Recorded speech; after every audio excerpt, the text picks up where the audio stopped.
Yo, it's Mike Mead and Hammer on the mic. Old school sports Boston, we keep it real tight. Celtics, SOX, Bruins, Pats, we talk that fire. Boston's rawest voice and taking you higher.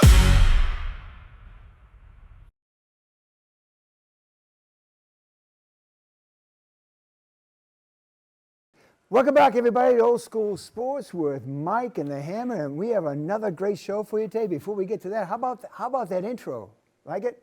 That's thanks to my buddy Brian Kelly. He put that together for us. But we're going to go over the Sox today. We're going to go over the Celtics, the Bruins, and the Pats. But let's start off with those 17 and 24 Red Sox, Hammer. I mean, you were just telling me a little story here about paper bags at the park and everything. Let's expand on that a little bit. Well, a lot of people are angry because of the way the Red Sox run the team now. I mean, yeah, they won 4 World Series since this ownership has owned the team since 2002. Problem is, now they don't spend any money. They're trying to be Tampa Bay. They're trying to cut corners at every spot. The fans are rebelling, and it's getting louder and louder. I went to a game a couple weeks ago, and when the Red Sox were losing, the fans were chanting, "Sell the team, sell the team." Last night, there was a bunch of guys wearing paper bags when they lost 2-1 to Philadelphia. And the ushers, instead of seating people and this and that, were making fans remove the bags from their heads, or they were going to throw them out of the stadium. Whatever happened to freedom of speech? I was just going to say that sounds illegal. Yeah, that's what they did. I could see a little pushing and shoving, a little altercation going on with people trying to tell me to remove my bag, right? I mean, the Saints have been doing it for years, right? Right. A lot of teams do it. Yeah. Cleveland Indians and stuff like when they were, whatever they are now. Yeah. But the thing is, I mean, they have a $268 million payroll, which puts them like 13th in baseball. So it's not like it's chump change. It's middle of the road. But they spend it on the wrong players. You know what I mean? Yeah. So I don't know. But it's really not hard to see what's wrong with the team. I mean, we called it when we did our Red Sox preview. We said, this team isn't going to hit home runs. And they don't play small ball, so they don't move runners along or this or that. The perfect example is they want to be Tampa Bay. I'd love them to be Tampa Bay. Yeah, they played Tampa Bay last weekend. Yeah. What did Tampa Bay do? They came in with the 5th best pitching in baseball. The Red Sox are 17th, which isn't too bad. But here's the difference. Tampa Bay's moving runners along. They're bunting them, hitting, running, and stuff like that. Tampa Bay has 17 sacrifice bunts this year. The Red Sox have 3. So if you can't hit home runs and you can't advance runners, how are you going to score? Yeah. And they don't. Yeah, Tampa's also, you look at a lot of these pitchers. I was listening to one game when I was cutting my grass, and this guy, they were talking about the pitcher on the mound. He was saying that he was a nobody, and just true to core, he comes to Tampa Bay, and they develop him. They have a way of developing not only the pitchers, but their everyday players, and they play this small ball because they have to. Their payroll is $87 million.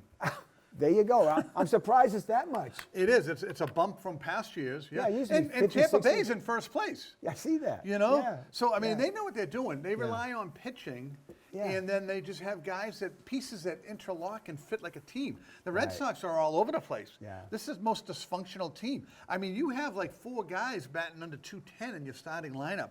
I mean, how can you score? Duran, 189. Story, 203. Durbin, 169, and you catch it, Narvaez, batting 210. So and these are starters. These are starters. So how do you score any runs? If you don't hit home runs and you need 3 hits to score a run, if you get bums like this in the lineup, you're never going to score. Those averages would be bad for the fill-ins. Exactly. The fill-ins are even worse. Oh, my God. You know? So here's the problem with the Red Sox, and it all comes down to hitting, like we were just talking about. Right. All right. So they're 28th in home runs. They have 29 home runs. The Yankees have 63. I mean, now the Yankees are the top, the Red Sox are the bottom, okay? 3 sack bunts, we talked about that. They're 20th in batting average. They're 27th in runs. They're 21st in hits, and they're 28th in total bases. And they've struck out, they're 15th in strikeouts, which isn't too bad. It's middle of the back. But how are you going to score and hit? This is the classic of all time. You spend all your money. You go to a Red Sox game, $65 to park. $12 hot chocolates because every time they play, it's like in the 40s, right? Like $15 hot dogs. For what? This Red Sox team set a record. 57 runs in 20 home games this season, okay? It's the lowest amount of runs they've scored since 1934. And it's not just beginning of the season to 20 games. Right. Any stretch of 20 games. Any stretch 20 games over in a the year, last over a 90 year. years, this is the worst Red Sox offense. Wow, And you have all these delusional people, Red Sox fans. Hey, we're only 2.5 games out of the wild card. And it's like, are you out of your mind? This team is 17-24, 7-13 at home, and they're 25th out of 30 ranked teams in baseball. They are closer to get the number 1 pick than they are a wild card spot. It is ridiculous. After hearing all this, and you think about the averages and how they're playing, and they have to go small ball. I mean, get a guy on and bunt him over and just keep doing it. Just Right. keep, they just don't follow through. They do it once in a while. But Yeah. that's all you got. They do have some. They get 14 games were started by rookie pitchers. Lefties, Conley Early, Peyton Tolley. They're pitching decent. And Jack They're Bennett. keeping you in the game. Those guys, yeah, they're up and coming, yeah. But it's not the pitching. It's the because your hitting. bullpen's Yeah. decent. But you got to be able to put more than a run or two on the board. I mean, they've lost 2 in a row now. They lost 4-1 and 2-1. I mean, you're at Fenway Park. I mean, it's not like it's this massive ballpark. Everybody else is hitting home runs. Everybody else is scoring runs, but you can't in your own ballpark. Hey, I wish maybe they could get a guy like Kyle Schwarber. Ooh, yeah. You think that could happen? Welcome back, Kyle Schwarber, who plays for Philadelphia, hit a home run to lead off the game last night.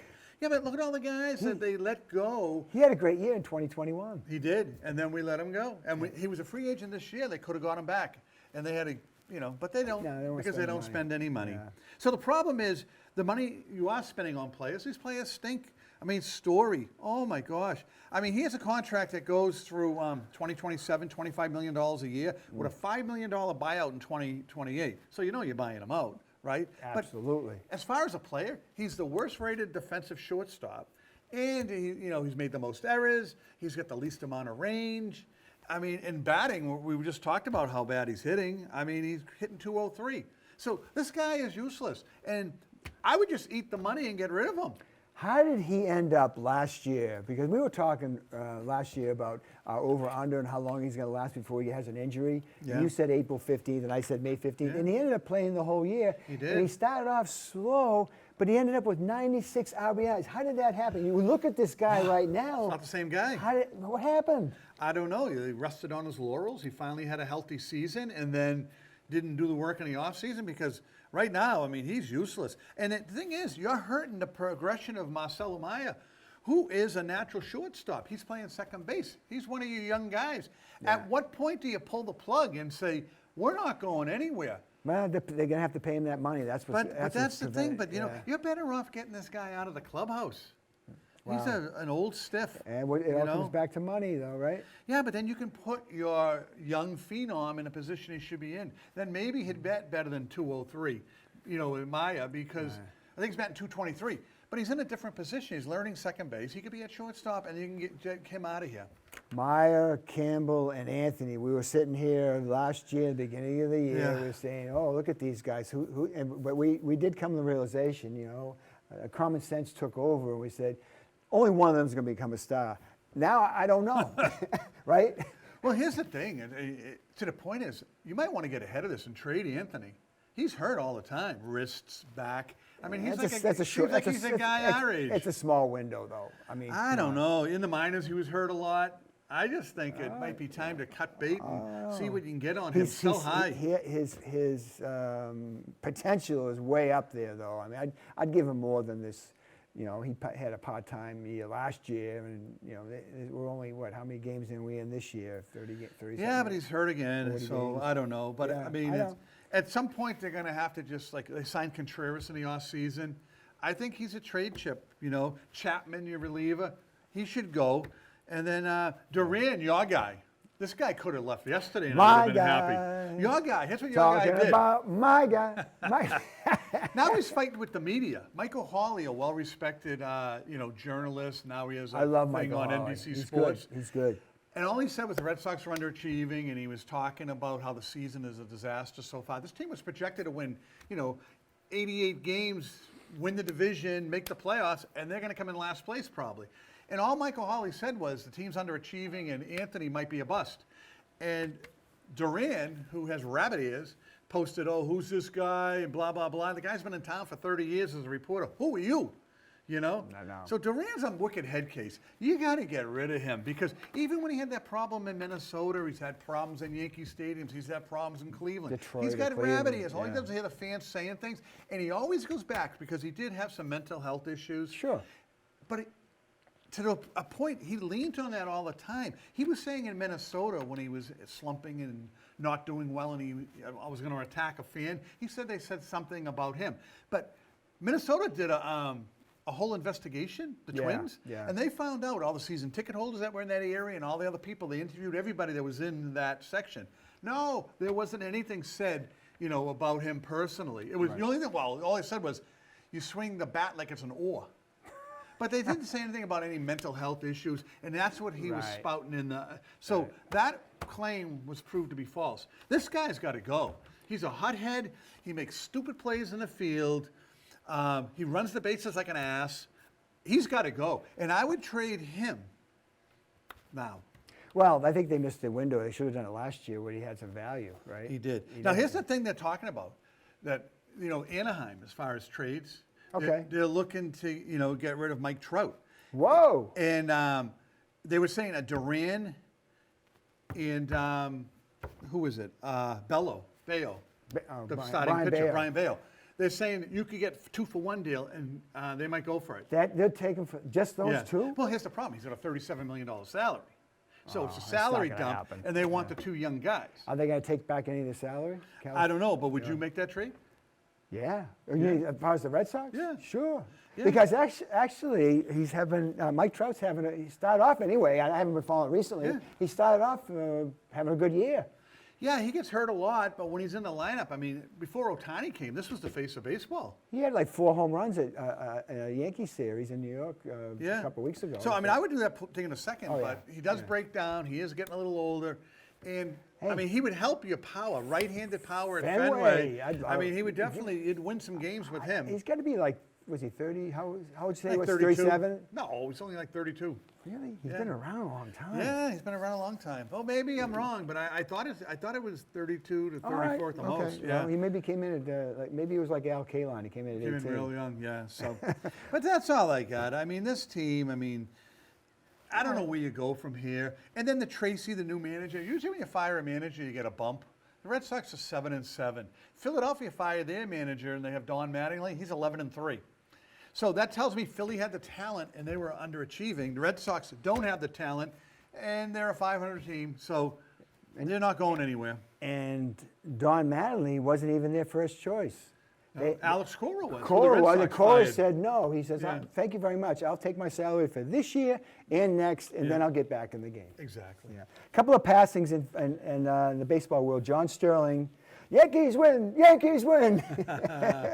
And Bobby Cox, manager of the Braves, he died at 84. 14 straight division titles, 1 world championship. But what he's known for, he leads baseball in managers being thrown out, something like 155 times. Yeah. Which you're not going to see anymore because of Instant replay. But he used to take the bases and throw them all over. Like Earl Kick Weaver. dirt on the umpire's shoes, Yeah, come Earl up Weaver home type. plate. Yeah. Yeah, no, he was great, but you know, you could, like you said, he won 14 divisions, and a lot of times that team was a World Series favorite, and they underachieved. He won 5 pennants. He went to the World Series 5 times, and he said, I read a quote in the paper. He said the team that won the World Series was the worst team of the 5. Isn't that funny? Yeah. Because a lot of it is chemistry. Yeah. Hey, why don't we jump to another underachieving team that should have won more championships? Your Boston Celtics. Yes. So I did see your show last week. Yeah. And I'll push back a little on what Matty was saying. Okay. I mean, he's thinking, Missoula has done a good job, and I was half right, in my opinion, is 1 through 82 regular season, he's a pretty good coach because, people don't dog it during the regular season. You get max effort for this team every night of the year. Problem is, when he gets matched up in a series and he has to make adjustments, he doesn't know what to do. All he does is roll the ball out there during the season, let them take their dumbass threes and this and that. And the Celtics have enough talent where they win these games, but hustle and stuff like that. But when it comes to like drawing up plays or matching up in a 7-game series with another team, he is lost, I'm telling you. Brad Stevens loves him. He handpicked him, and he wasn't even on the docket there as being the next in line. No, he was Tatum like, picked him. That's Tatum's guy. Oh, Tatum is the picked one. him. Oh, okay. Who stirs the drink in Boston? Jason Tatum.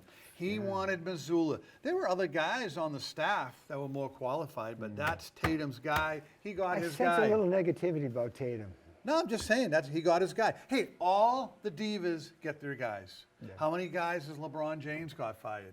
Right? Oh, he's a super diva. Well, I'm just saying, you go to any sport, Sure. and it's like, these guys get fired. It's if easy they're to not, it's easy to fire the coach and the, It the is. player. Yeah. And that's what they should do this year. Because Missoula blew the series against the 76ers. They were even that stupid lineup in game 7, starting 3 bench guys. I mean, just because they played well at the end of game 6, the other team's like dogging it. They got a 20-point lead. What do they care if their lead went down to 14? But you don't start them in a game 7 at home with all the pressure on these guys that should be on the bench. The Celtics were down 15 points in the first quarter, and they had to claw their way all the way back to being down 1 with like 3 minutes left, and then they blew it where they couldn't hit the 3-pointers where they should have went to the hoop.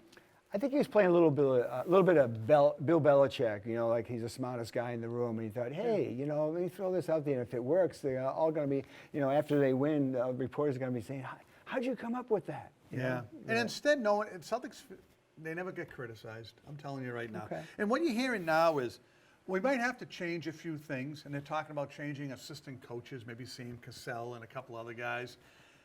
But it's the coach.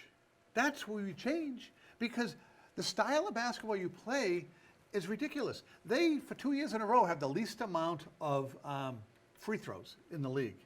This year, they had the least amount of free throws in the playoffs. They were dead last, yeah. Because if you're just jacking up threes all the time, if they go in, you win. If they miss, they lose. And that's what happened in the series. When they had a good shooting percentage, they won 3 games against Philly. When they shot subpar for 3-point lead, they lost all 4. It's so predictable. Players play and coaches coach. And He doesn't coach. And well, the players are the ones that he didn't miss those shots. And a lot of them were makeable shots. Yeah, Very it's makeable. the philosophy, Very though. makeable A couple of shots. years ago, they were huge favorites over Miami. They lost the first 3 games, were down 3-0 because of talent. They got back in the series. Then they played game 7 at home and lost. Eric Spoelstra pantsed them. Wow. And then last year, the Knicks, huge favorites again.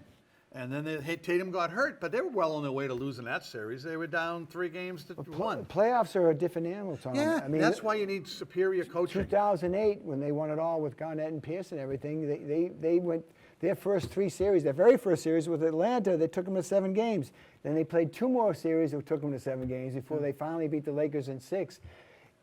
Who's a better coach, Craps. Doc or Missoula? I mean, Doc's okay, but I don't think. I think he's okay. I think Missoula's a boob. I think he's the worst coach when it comes to playoffs in the NBA. And he's an arrogant bastard, too. In Brad, we trust. That's all I got to say. Yeah, fire the coach and I'll trust you more. And here's the thing, this year against Philadelphia, they were monster favorites.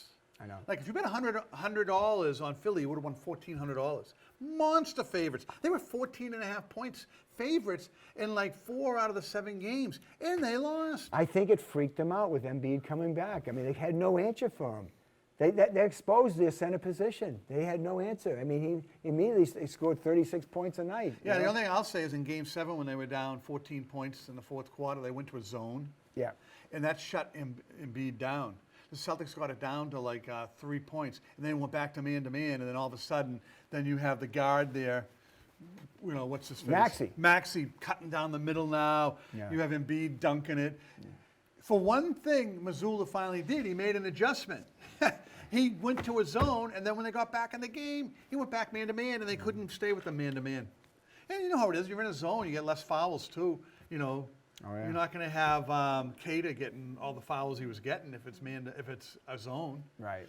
Well, I don't know. Cater was giving up stupid fouls. I mean, I He don't mind a foul on a rebound or block shot, but guy gets opposing player gets a rebound and he's got it all wrapped up, and Cater starts slapping his arms. I mean, that's a play for Jordan Walsh or something, or Shyman, someone that's not going to be a vital part of the game. You know? So here's the thing, though. It's like the Titanic, okay? You've had 10 years with Tatum and Brown. This ship is sinking, right? So instead of getting rid of the captain, which is Missoula, who's running us into the iceberg. We're going to get rid of Derek White because he didn't have such a good year because they changed his style of play. We need more threes out of you because we traded half the team last year, okay? Yeah. The team was playing great all season long. Very entertaining basketball. Brown took the most two-point shots in the NBA this year. You know? You're right. He took 366 of them. Yeah, so they were going to the hoop, they're going to the foul line, they're working for their hoops. Then Tatum comes back and they're jacking up threes again. They've shot the most threes in the playoffs, which is an average of 46. They're gone now. And all these other teams that are still there, they're in the 30s. But see, it's kind of like Maddie said last week, though. It's like whether the players, if the player's missing them, the whole team's missing them. If the player's making them, they start making them, so it becomes contagious. Now all of a sudden they're starting shooting threes, and Brown joined the crowd too, and shooting threes in the playoffs more than he did in the regular season. Yeah, because it's a lazy way out. And the thing is too, I keep saying that trade when they got Vukovic there, because we need a big center. Then you didn't use him right. He's a down, in the paint kind of guy, short jump shot, and you got him out by 3-point land, and that's why he was useless. Yeah. So the guy you traded Simons for, he didn't even play in Game 7. I don't think they didn't use him right. I think that he was a bag of goods. They didn't know what they were getting with him. He was exposed defensively, and I guess he's a former All-Star. And he's known for his 3-point shot. The biggest thing is he was exposed defensively, and that's why it didn't work out. Yeah. Well, that's true too, because you said guys that play defense, he'll play. That's right. You play defense. He might even start him too in a Game 7. That's why you didn't. Yeah. That's why you didn't play Game 7. Yeah. Well, here's what I'm saying: the 3-point shot is being phased out slightly. 5 out of the 12 playoff teams were, only 5 teams out of all the playoffs teams were in the top 12. Right. So what I'm saying there is, you are better off with a team that doesn't shoot as many threes and go to the hoop and play like an inside game. And there's only one team left now in the playoffs that was in the top 12 in 3-pointers this year. So I think the game is shifting a little. Yeah. And the game's going to pass the Celtics by if they don't shift their philosophy. I think OKC, the way they play, has a lot to do with it. SGA, and specifically, he'll shoot his threes, but they're an aberration. He's got that mid-range 12 to 17 footer down pat, and as do all the other his teammates, and that's what they're preaching. They shoot the three. Again, it's not a big part of their arsenal, but they're just so disciplined in what they do, and I think that's what teams are looking for. So it's a copycat league. So everybody's taking notice. Well, the thing is, right, if a team does not respect your inside game, they can go further out on the perimeter and give you contested 3-point shots. That was the adjustment Philadelphia made in Game 5. Yeah. When they were down, 12 or 14 points and ready to get eliminated in Game 5 in the third quarter. Right. And you need to make adjustments. And Missoula, this guy should be in a home somewhere. They should do a test on him and see if his faculties are there. What did he say? Oh, it's such an empty feeling losing a Philly. And you're like, all right, I can understand that. But he said, it's almost as empty as the feeling I had when we won the championship. Does anything satisfy this guy? No, he does say so. He says the stupidest things. Yeah. He's out there. And your team, you're like, what's this guy talking about? Yeah. And then Brown, he said the stupidest thing too. Most fun year he's ever had. Here's a guy that was the MVP of the Eastern Conference Finals and the NBA Finals and won a championship. But he had the most fun this year, losing in the first round and gagging on a 3-1 series lead. You think the MVP would override that big time, right? You would think. But it's like, I don't understand these guys, the mentality of these people. You know what it is? It's like these guys are like NFL wide receivers. The egos are sky high. Yeah. And they want to, look at, I scored 29 points per game. I had 10.1 rebounds. I had 6 assists. That's what drives the salary, you know? And like these guys don't even care that they lost. No. They don't care. You would think that they won their championship, they're happy. Even though Brown and Tatum should have won at least 3 by now. But here's the thing, Tatum, his whole thing was my doc series. I got to get this out there. Did he get back for the team? Did he get back for himself? Did he get back for the documentary he put out there? But the only thing I'll step back on is at Game 7, I was a little pissed because it was right at the moment. I kind of understand him not playing because you know what? if he's not feeling 100%, and they always lie about injuries anyways. Oh, yeah. So he might have been hurt a lot more than they let on to be. That's and it's definitely probably good a they possibility. didn't play him. Yeah. But the thing is, he didn't do himself any favors when he came out and said, well, you know, I would have been able to play in the next series against the Knicks. So Yeah. he shouldn't have come out and say that. That makes it look like, okay, he had a contusion on the knee or stiffness and didn't want to play. But I'll give him credit. He always plays. I don't think he's a coward in that he would have just not played Game 7 fearing they were going to lose. But he could probably see the direction the team was going in. They were leaking oil bad. Yeah, but I think it was more, I think you're right, it was more of a team decision because they look at him, he's their biggest asset, him and Brown, and they don't want to ruin that asset going forward, you know? Yeah. I mean, they looked at the team as it was constituted. They probably were not going to win the championship, no matter whether they got through Philly or not. And they say, are we going to risk Tatum, another big injury to Tatum? No. Right. No, I mean, no. in hindsight, it was probably the They're right looking move. at, But they're looking at the long game. But I can look at the long game too and say, blame the coach again. What is Tatum playing 30-something minutes a game when he came back from an Achilles injury? Why wasn't it? We talked about it. He should come off the bench, play 10 minutes, 10 minutes, 12 minutes, 12 minutes. But he was back to full steam within 3 or 4, and he wasn't missing many games either.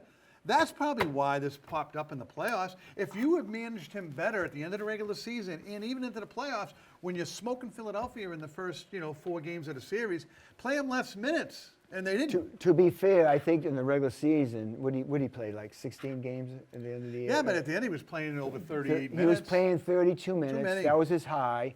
And then when it got to the playoffs, he played him more, but there was no back-to-backs. And a lot of times there was not only 2 games in between, 2 days in between, sometimes 3.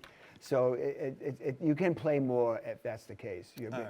So anyway. I'm done with them. And you know what? All right, Damn, you know what? I was gonna I go- rubbed my negative finger and I forgot to use it. Mike, give me a boo. Thank you. I feel much better now. I was going to go over a lot of the Celtics, but it doesn't matter. I think there's probably going to be some action taken here with Brown or Tatum or probably Oh, Brown. yeah. I think Brown's gone He might for be. Giannis Giannis. in Milwaukee. Yeah, Could be. I think Would you want that to happen? it's got to happen. You got to break these guys up because, like we said a couple of weeks ago, they both want to be the top guy.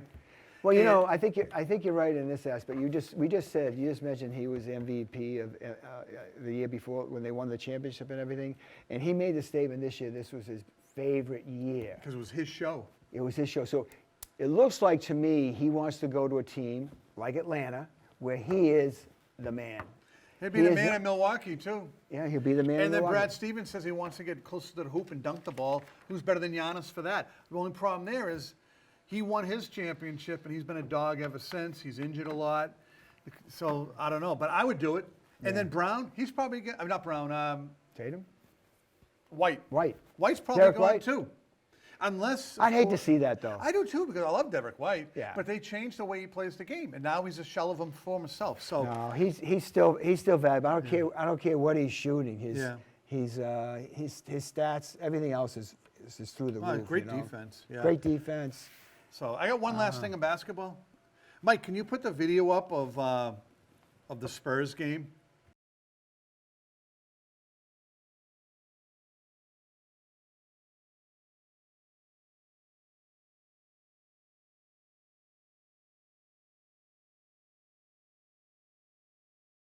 That video there shows Wemby gets the rebound, looks at the defender, and then elbows him in the throat, gets thrown out of the game. My thing is he should have been suspended another game. What do you think? I think it's a level 2 is enough. I mean, look, you play basketball. You've got the ball, and people are all over you. You just want to get you want to get these plays off you, right? But in my first eyeball test when I saw it live, I said, okay, that's a flagrant one. But then when they showed it in detail, they showed his face. Man, he just lined that baby up, right? It was, yeah. But still, it's still part. I mean, come on, what are we talking here? I mean, the hockey players, that'd be like you wouldn't even get a penalty, right? Yeah, but it's a different sport. I understand. I understand that's the way you play basketball. That's Mike. not the way I play basketball. It's not. But So- I don't think it warrants anything but what he got. He got the flagrant 2. He got Okay. kicked out of the game, and they lost the game. I don't think he should be anymore. Okay, all right. Can we switch to the Bruins Go really ahead quick? if you want to. Can I say something? Yeah. This is not Bruins related. This is a Weymouth local. Charlie Coyle just signed a contract, 6-year, $36 million with the Blue Jackets, and I think they're out of Columbus. Yeah. He was on the Bruins a few years ago. Yeah. They traded him. Yeah. Yeah. So I figured out the Bruins. Go ahead. They've just got losing DNA. I mean, it's really what it is. Their top players every year during the playoffs fizzle out, okay? And it's led by McElroy, who is the defenseman. He signed an 8-year... Is it McElroy or McAvoy? What It is his doesn't matter. He name? blows Mac either or way. something. He's the most overrated player in Boston, okay? Signed an 8-year, $76 million contract back in 2022, and it's good till 2030. He gets $9.5 million a year, which is a big chunk of change for a hockey player. So what did he do with this playoffs, okay? First of all, he scored 1 goal in his last 37 playoff games. That's pretty good, right? This year, he was a -6. And we talked about what that is in hockey. That means if you're on the ice and the other team scores, then you're a -1. If your team scores, it's a +1. So he was on the ice for 6 more goals than his team scored this year in the playoffs. And I can look at the rest of the bums on the team and talk about losing DNA, like I'm saying. Pasternak was a -7. Zaka was a -7. The 2 Lindholms were a -4 and a -3. And Geeky was a -1. So they're a bunch of losers when the games are on the line, okay? And let's go back a few years ago, and this is why I'm just saying, it's the organization. They've won 1 championship in 54 years because they picked the wrong players. They picked gutless guys that cannot step up in the playoffs, that aren't tough enough. How about a few years ago? Tuukka, the best goalie in the world, could never win a playoff series. McElroy in 2023, when the Bruins had the best record in the history of hockey and lost in the first round, McElroy -3. Marchand, -6. And then they bring back Bergeron, who didn't play until Game 5, and they lost 3 games in a row. And he had a terrible -6. So their stars never produce in the playoffs. All they do, they kick ass during the regular season, make the playoffs, and then you know what? They don't have another gear to raise the level of their play, and they get squashed in the playoffs every year. And that's all they got. The Bruins are a bunch of losers. Well, you know the old saying that fish rots from the head, right? So it starts with upper management. It starts with ownership first, then upper management, right? Here's what really counts, Tom, right, for the Bruins. Nesson's ratings were up 14% over 24-25 season, right? Yeah. The game 1 this year between the Bruins and the Sabres in the playoffs, it produced Nesson's largest playoff audience ever. So we're all in agreement that we talk about all the time. They get in the playoffs, they win. The goal is just to maybe win 1 and you go out, but just get in the playoffs and get some revenue and everything, right? We talk about sheep. The Bruins fans, they're the biggest sheep. It doesn't matter if they win or lose. They know they're coming to the game. They're going to buy their concessions, and that's all they care about. And the thing that kills you, the Bruins are like the muckers. They're fans. They're the guys digging the ditches. They're the guys, you know what I'm saying? The down and dirty kind of fans. Yeah. And the Celtics is more like a corporate crowd. Absolutely. You know what I'm saying? Yeah. So these guys are working their ass off for their money, you know, and they're not having these big corporate jobs. And they're getting a product like this every year after year after year. So. But they still fill up that stadium, and they do. Nesson gets the greatest ratings, and they do. And so, what's their incentive? There is none. There is no incentive. There's no incentive. We're fine. We're fine the way it is, right? It's kind of like the Red Sox. The Red Sox still, they're not selling out, right? Yeah. But, so let's go jump to the Pats, okay? Okay, let's go. Real quick. Go ahead. The rookies are in camp. Their number 28th pick is Caleb Lemieux.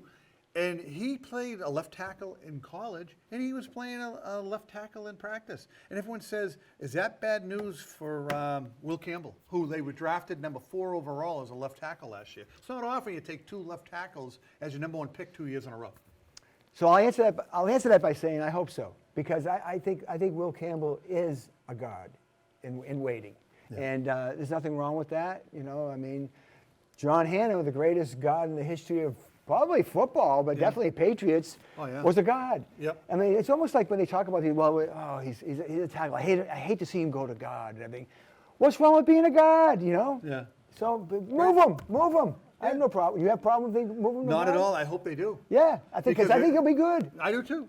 Yeah. And shorter guys with shorter arms Because he play better in the when you inside. tackle, you got a guy. That guy's coming around the corner. And Yeah, gotta, you need to keep them away from you. When you're guard, you're inside. Yes. And you can just buckle it up right there. So hopefully they make the switch. Yeah, Okay. okay. Speaking of the Patriots, though, Thursday night this week, right now we're taping this on a Wednesday, so tomorrow night is a schedule release, and there's been a few things that have leaked out already. The Patriots are playing Detroit in Germany. What do you think? Take the show on the road, 9:30 a.m. in November. We can go to Nice. Germany. Go to Germany. Octoliva. Ah, ooh, Munich. 999. Munich. I've been there. Yeah, I haven't. Clean city. All right, let's Clean go. place. Let's go. All right, and the other thing too, that they're floating that the Patriots might play Seattle opening night.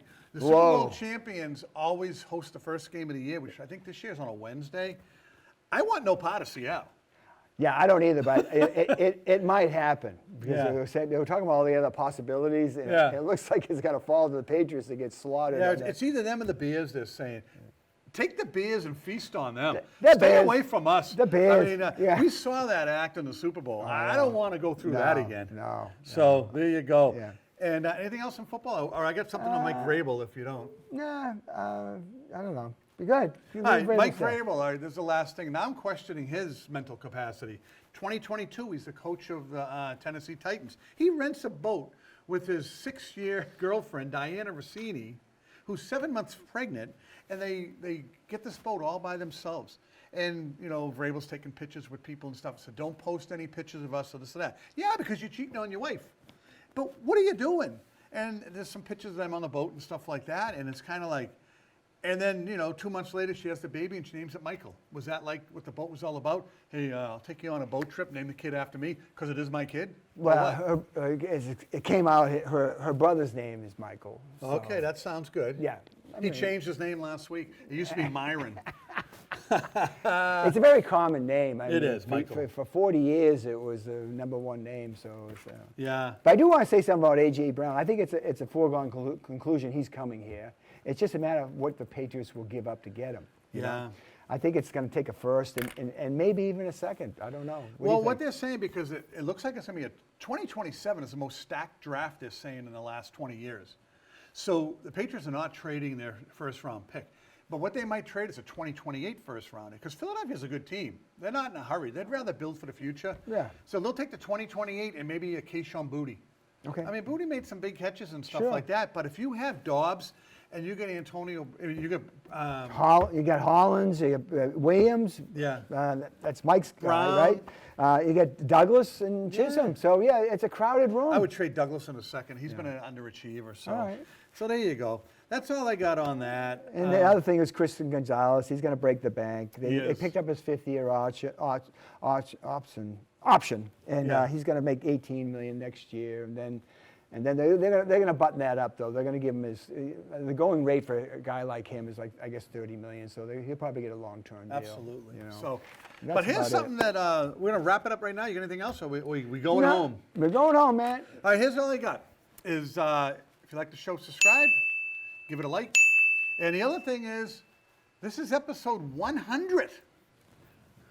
Wow. We made it. Wow. Cameraman Mike, come on down. So We got a cake out we here. gotta thank Mike. He's the one that does the editing. He's the one that puts this all together and stuff like this for us. We really appreciate everything he does. That's because he's all together. And then also, you got to remember too, is we get his insight in fantasy football, yeah. NCAA. So he's Oh, a big yeah. part of the show, and we appreciate everything you do, Michael. Thank you, Mike. And we got a little bit of cake here that we're going to break into. So thanks so much for all you people that have watched to make us get through 100 episodes. We're changing a little with our new opening and stuff like that. And, Sure. you know, hopefully we get another 100 in us. What do you Nice. think? Oh, yeah. Yeah. All right, It great. went quick. Yeah, it did. All right. Thanks so much for watching. We'll see you next week. Thank you.